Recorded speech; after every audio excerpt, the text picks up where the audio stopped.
Hey guys, it's Tomotada. I've been hoarding this tube of simulation cream for about 2 years now, and I wanted to use it up before it went bad. So today I'm going to show you how I used it to make these dog magnets, which were inspired by these, I assume they are meringue cookies that I found on Pinterest. Although personally for me, today's video is about using things that I already have. I'm going to tell you some alternatives as well. I bought this simulation cream in Korea about 2 years ago because it was in front of me and it was cheaper than what I usually spend on AliExpress. But for those 2 years, I just didn't have anything I wanted to make with it, and it kind of felt like a ticking time bomb in the back of my head. You know, like when you buy food that was on sale and you didn't touch it at all, and then you realize it's about to expire, and then you feel like it's your duty to eat all of it before it goes bad. Luckily, when I opened the bottle, it was still in perfect condition. But I want to assume once you open it up, you should probably use it all up at once because, you know, air exposure does some kind of magic and causes damage, most likely. This simulation cream that I bought also came with this one tip, which it works fine enough. An alternative to this simulation cream would be a DIY option. If you search for DIY Decoden cream, you'll get a bunch of tutorials because it does require some research on how to do it properly. I think this is the most popular option for serious Decoden crafters because you get a bang for your buck. From what I know, it's like pigments mixed with silicone caulk. Not talking about dildos. I'm talking about this thing here. Money shot! The other alternative option I have for you guys is this whipped clay by Craftsmart. I tried out this whipped clay about a year ago and I was actually impressed. Here's what some of it looks like today. I personally love the texture of this product. These are magnets using the same whipped clay, and today's project is gonna kind of be built the same way as this. So I do recommend this product if you don't want to go for the DIY route. To begin the project, I'm going to take some white polymer clay and roll it into a sheet through my pasta machine on setting number 2. I don't want it too thick, but I don't want it too skinny, like a decent thickness. An alternative is to use wooden bases. I'll explain more about that later in the video, but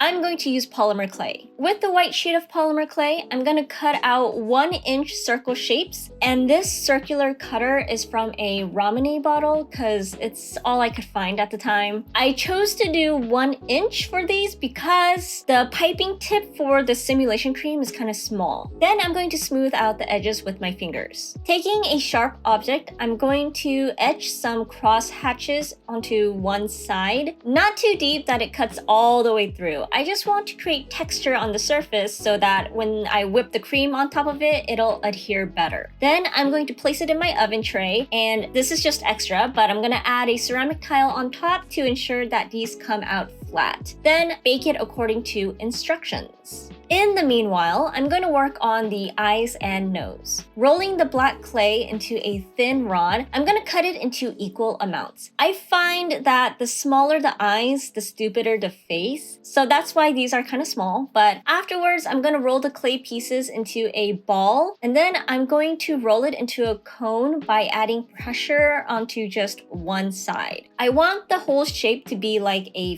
fat water drop, not a skinny wiglet. The reason why I want the fat water drop shape is so that the whipped cream has more surface area on the clay to cling onto. Kind of like the blackheads on your nose. Now, for every 2 eyeballs, I have to make 1 nose, right? So for the nose pieces, I'm going to shape the bulbous part into more of a triangle shape by pinching it between my fingers, and voila! Then taking some pink clay, I'm going to repeat what I did before with the black clay and make the same fat water drop shape and size. Afterwards, I'm going to flatten the bulbous part against my nail like this, and this is going to be the tongue or the mouth of the dog. It's up to your interpretation. I did make extras just in case I drop one of these and lose it, because that does happen, and carpet is a magical portal where things just get lost. Now that my first batch is done baking and cooling, I'm going to take it out of the oven and replace it with the face shit we just made and bake that according to the instructions. I'm going to clean the edge side of the clay with alcohol, not acetone as I usually do, because I don't want to smooth out the clay texture. I just want it to be clean and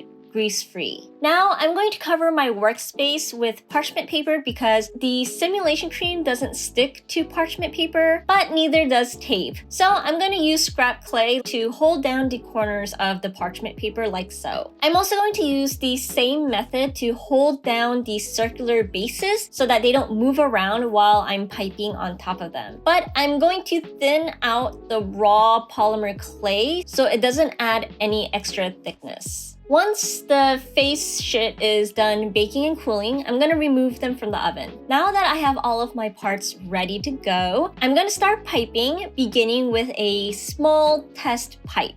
So the first dog you make will probably be more of a practice run, but I think it actually took me like 2 dogs in to actually get the hang of it, which, I'm in trouble because I only have 7 dogs total to make. But basically, I started in the center of the base and piped it circularly around until it covered the entire base. Then, starting at the bottom of the ears, I gave it a big squeeze and decreased the tension as I went up towards the head. There are some parts where I did mess up, so I just covered it with a loop-the-loop cream. You know, a normal part of crafting is thinking of ways to cover your mistakes, right? Another style I saw on Pinterest is giving them like curly ears. So you're just going to zigzag the ears while you pipe. And I think it's really cute.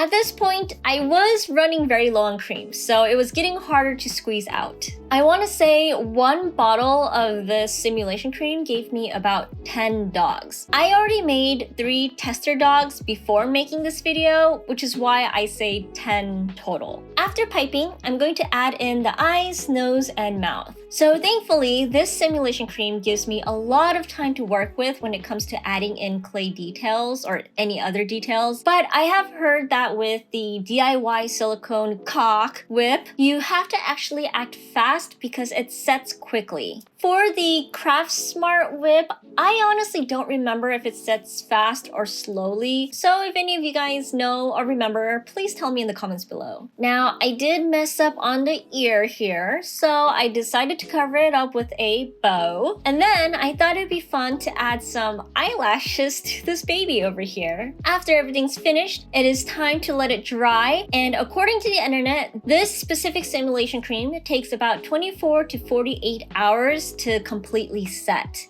48 hours have passed. Time to remove the whipped doggos from the parchment paper. I wanted to do a cool ASMR portion here, but there's a tornado about 15 miles away from us last night, and my area only had like severe storms, thankfully. But it's really wet outside, so the sounds of cars splashing away as they're driving by was really strong in this footage. That's why no ASMR, but I'd rather take that than tornado damage. This was my first time hearing tornado sirens, and it was really scary. On top of that, the crazy thunder and lightning did not help at all. Thankfully, we are okay. It was just wild and insane, in my opinion. Anyways, as I'm removing the excess raw clay on the back, some of it didn't come off so cleanly, so I'm going to clean it off with a bit of acetone, being careful not to touch the whipped cream parts. Then my plan is to add some UV resin onto this back, but in order for the resin to adhere securely, I need to etch the backside using a rough sandpaper. And while I'm at this, I'm also going to sand the backside of these magnets. These magnets are not the type of magnets that I like to use now. I think neodymium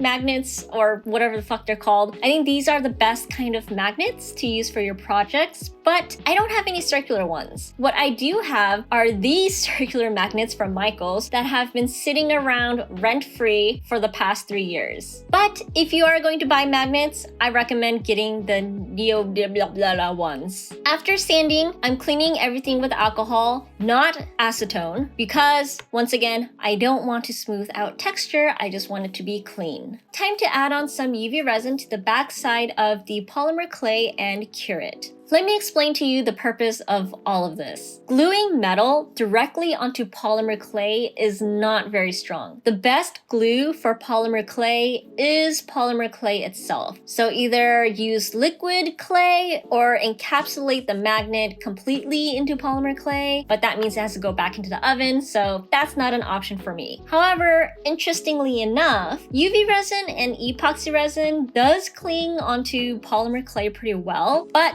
epoxy resin is a headache to work with here. That's why I'm opting to use UV resin, which presents another problem because UV resin doesn't cling onto non-porous surfaces very well. And this magnet is, I don't know, it looks pretty non-porous to me, so I can't just UV resin the magnet directly onto the clay. It's gonna eventually pop off. I have found that scuffing up the resin part and then scuffing up the magnet part, and of course cleaning both sides with acetone or alcohol, and then using something similar to E6000 adhesive to glue both parts together gives me a really good bond. And that's what I did with these magnets here. There's like no hints of the magnets coming off at all. Anyways, this is where I explain the alternative wooden base option that I mentioned earlier in the video. Unfortunately, the wood bases that I have in my possessions are too big. I don't have the right size for this project, but these wooden bases are sturdy, textured, and porous. Here's a tester dog I made last week on a popsicle stick, and as you can see, the whip is stuck on it really well. And since it's porous, you can just directly E6000 glue the sanded portion of the magnet onto the wood. No need to resin or any of that shit. But I'm all about crafting with what I already have because I have too much shit in my house. So that's why I went through all this trouble with the polymer clay and UV resin. Anyways, I waited another day for the glue to be secured and ta-da! Magnets are done. I think they're really adorable, and I think these dogs are supposed to be poodles, but all I can see are Malteses. My cousin had the sweetest Maltese growing up, and I loved him so much, but he died a few years ago, so rest in peace. Bye.